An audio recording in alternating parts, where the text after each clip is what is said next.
सत श्री अकाल, जय हिंद दोस्तों। फिर से आपका स्वागत है हमारी एक और नई वीडियो में। चांद पर मौजूद जापान का स्लिम मून लैंडर जाग गया है।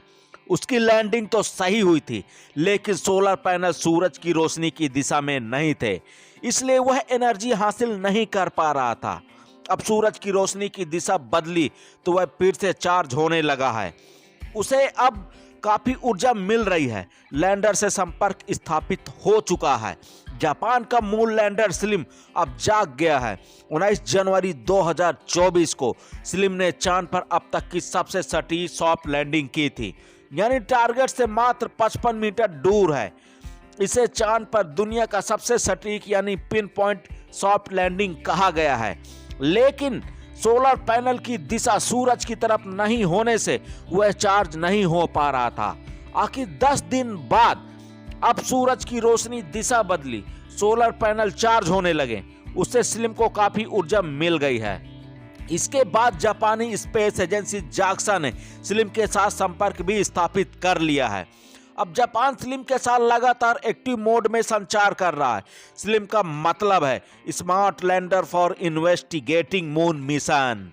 तो दोस्तों, इससे पहले 24 जनवरी को स्लिम की चांद की सतह से पहली तस्वीर मिली थी।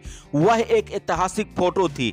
तस्वीर लेने वाला कोई और नहीं, स्लिम के फोटो उसके साथ गए LEV-2 रोवर ने ली है। अब नई फोटो ने यह सबूत दे दिया कि जापान ने चांद की सतह पर विज्ञान और तकनीक के झंडे गाड़ दिए हैं। जो तस्वीर दिख रही है, इसमें स्लिम लैंडर टारगेट से 55 मीटर यानी 180 फीट दूर गया है, लेकिन सॉफ्ट लैंडिंग हुई है। सतह ढलान वाली थी, इसलिए वह मुंह के बल गिर गया। उसके थ्रस्टर ऊपर की तरफ उठे हुए दिख रहे हैं। सोलर पैनल सूरज की दिशा से विपरीत दिशा में थे। स्पेस एजेंसी ने उसकी बैटरी को लैंडिंग के बाद बंद कर दिया था ताकि बाद में इस्तेमाल कर सके। तस्वीर में साफ दिख रहा है कि कैसे सोने के कवर से घिरा हुआ स्लिम मून लैंडर चांद की ग्रे मिट्टी वाली सतह पर पड़ा हुआ है। LEV-2 यानी लूनर एक्सप्लोरेशन व्हीकल, इसे जापानी वैज्ञानिक सोरा क्यू भी कहते हैं। LEV-2 स्लिम के साथ जाने वाले अकेला रोवर नहीं है, इसके साथ एक और रोवर गया है।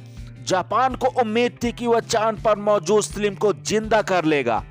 लैंडिंग के बाद उसके सोलर पैनल पावर देने में फेल रहे थे, वो बिजली पैदा कर नहीं पा रहे थे और लैंडर के सोलर पैनल नहीं खुलने से उसे ऊर्जा नहीं मिल पा रही थी। लेकिन जापानी स्पेस एजेंसी ने स्लिम को मृत घोषित नहीं किया था।